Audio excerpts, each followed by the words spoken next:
We're going to go through how to set up a special automation for a daily digest.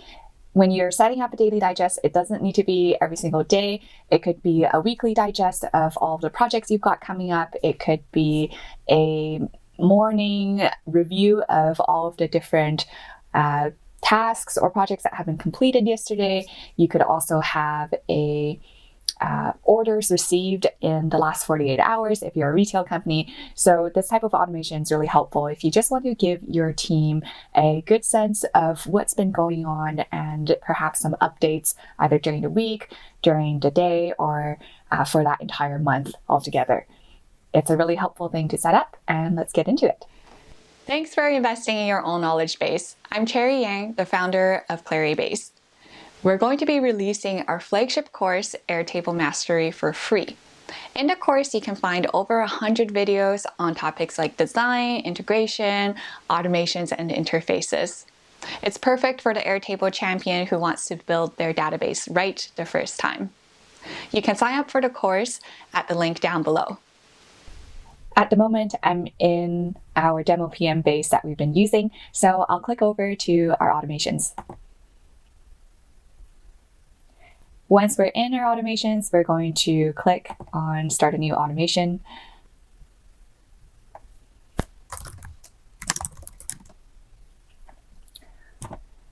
I'm going to name my automation the Daily Digest because in my case, I'm going to send a morning email to the team highlighting what sorts of tasks people are working on for that day or in the next couple of days. We'll see as we go and build this. The trigger is going to be at a scheduled time. The interval you're going to select is days. It's also going to ask you for the timing of the automation, and you're going to select every 1 day.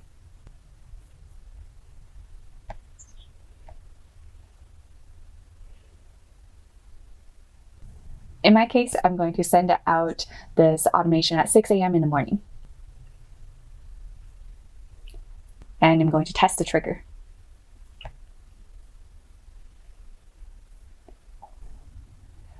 You can see that the next trigger time is the next day at 6 a.m. In the next step of the automation, we're going to find some records. I like to add a description to my automations so I can remember what they were for. In this case, I'm going to find tasks. If you haven't looked at our shared base in a while, let's take a look together. Inside of the tasks table, I've got a list of tasks for the various projects that our team is working on at the moment. And there are some tasks that are going to be due in the next week. So every day I might want to take a look at what sorts of tasks do I have to work on over the next week. Again, in your situation, if you're not building a project management base, you can send all sorts of other daily digest emails. For example, what sorts of deals came in yesterday, all the different orders that your clients have ordered in the past week that your team now needs to fulfill. So there's lots of different lots of different options when it comes to sending this daily digest email. It's nice to also send these daily digest emails when you don't want to bombard people with too many emails all at once.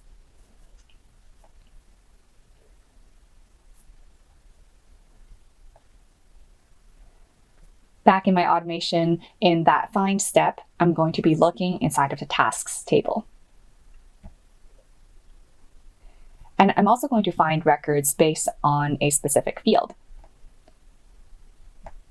In my case, I'll use the conditions. For me, I'm going to set the due date is within the next 7 days.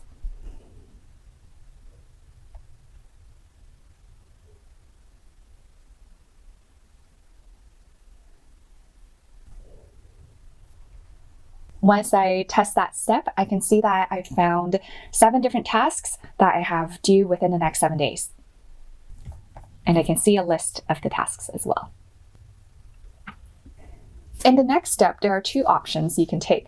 In one case, if you wanted to send this email out every single day, whether or not there is a particular task that was due, then you can definitely add an action to send the email and put that list of tasks in the email and send it out. The other option that you could do is only send the email if there are tasks that have been found. So for example, if someone isn't really busy right now and they don't have any tasks to work on over the next week, then you might not need to send them anything. In this case, what you'll want to do is add a conditional step.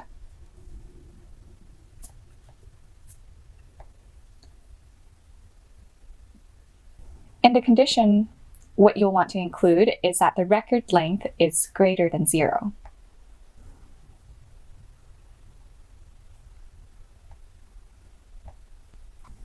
If the record length is greater than 0, then we can send that email.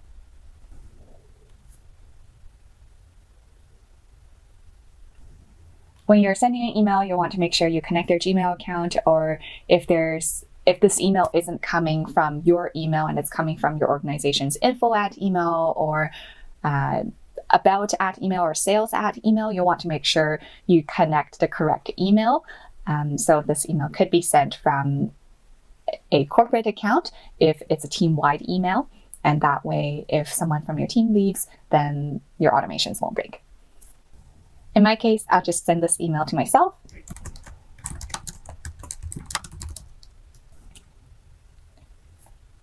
In the subject line, I'll put in the task list for the next week. And in the message itself, you'll want to include a grid.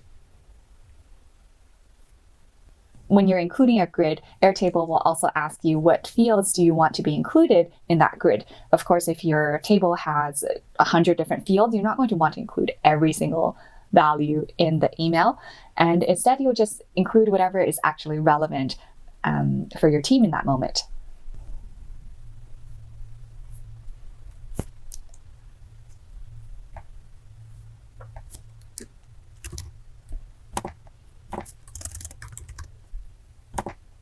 In the message, I'll just say, here is your list of tasks.